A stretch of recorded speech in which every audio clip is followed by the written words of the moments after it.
ते रुद्रशिवातनोरघोरापापकासिनी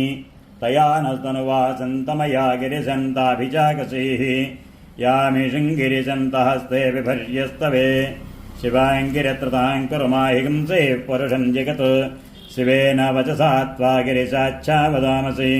यथा नः सर्वमित्यगदयक्ष्मकं सुमना असत् अध्यवोचदधिभक्ता प्रथमो दैव्योऽभिषको अहीगोश्च सर्वायातधान्याः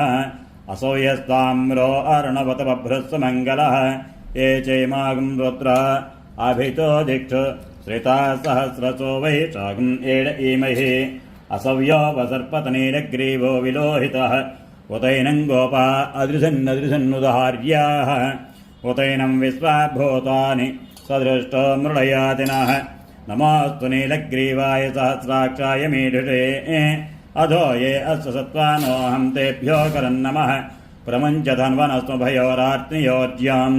याश्च ते हस्तैरवः पराता भगवो वप अवतच्च धनस्त्वं सहस्राकृषते षुते निशीर्यशिल्यानां मुखा शिवो न सुमना भव वेद्यं धनकपर्दिनो विशल्यो बाणभागम् उत अने पञ्चामृतस्नानानन्तरं शुद्ध आचमनीयं समर्पयामि। नमः प्रार्थनापूर्वक नमः ओं गहनाय नमः ओं चन्द्रवर्णाय नमः कलाधराय नमः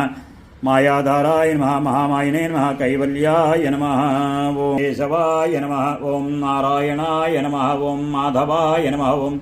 श्रीधराय नमः ओं ऋषिकेशाय नमः ओं पद्मनाभाय नमः ओं दामोदराय नमः ओं संकर्षणाय नमः ओं वासुदेवाय नमः ओं प्रद्युम्नाय नमः ओं अनिरुद्धाय नमः पुरुषो